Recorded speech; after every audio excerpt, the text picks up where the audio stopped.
Kisah Abu Nawas. Menjebak pencuri. Pada zaman dahulu, orang berpikir dengan cara yang amat sederhana.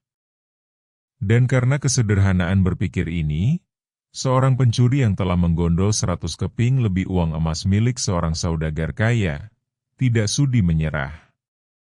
Hakim telah berusaha keras dengan berbagai cara, tetapi tidak berhasil menemukan pencurinya.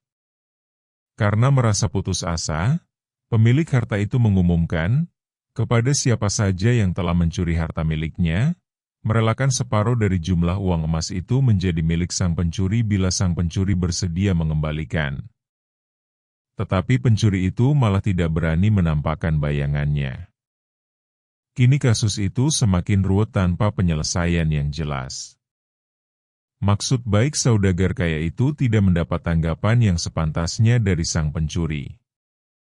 Maka tidak bisa disalahkan, bila saudagar itu mengadakan sayembara yang berisi barang siapa berhasil menemukan pencuri uang emasnya, ia berhak sepenuhnya memiliki harta yang dicuri. Tidak sedikit orang yang mencoba tetapi semuanya kandas.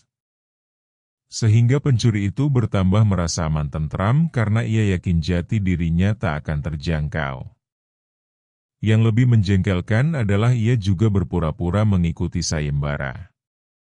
Tidak berlebihan bila dikatakan bahwa menghadapi orang seperti ini bagaikan menghadapi jin. Mereka tahu kita, sedangkan kita tidak. Seorang penduduk berkata kepada hakim setempat, "Mengapa Tuan Hakim tidak minta bantuan Abu Nawas saja?" "Bukankah Abu Nawas sedang tidak ada di tempat?" kata hakim itu balik bertanya. "Kemana dia?" tanya orang itu. "Ke Damaskus," jawab hakim. "Untuk keperluan apa?" orang itu ingin tahu. "Memenuhi undangan pangeran negeri itu," kata hakim. "Kapan ia datang?" tanya orang itu lagi.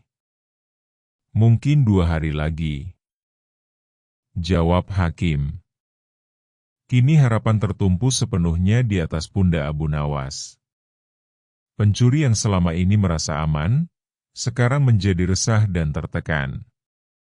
Ia merencanakan meninggalkan kampung halaman dengan membawa serta uang emas yang berhasil dicuri.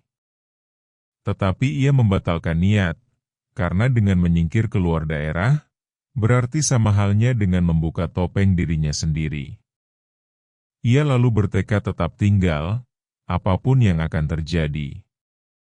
Abu Nawas telah kembali ke Baghdad karena tugasnya telah selesai. Abu Nawas menerima tawaran mengikuti sayembara menemukan pencuri uang emas.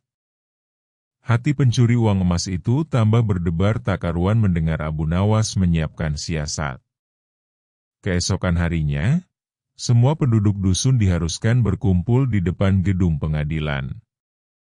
Abu Nawas hadir dengan membawa tongkat dalam jumlah besar. Tongkat-tongkat itu mempunyai ukuran yang sama panjang. Tanpa berkata-kata, Abu Nawas membagi-bagikan tongkat-tongkat yang dibawanya dari rumah. Setelah masing-masing mendapat 1 tongkat, Abu Nawas berpidato, "Tongkat-tongkat itu telah aku mantrai. Besok pagi kalian harus menyerahkan kembali tongkat yang telah aku bagikan. Jangan khawatir, tongkat yang dipegang oleh pencuri yang selama ini menyembunyikan diri akan bertambah panjang 1 jari telunjuk. Sekarang pulanglah kalian."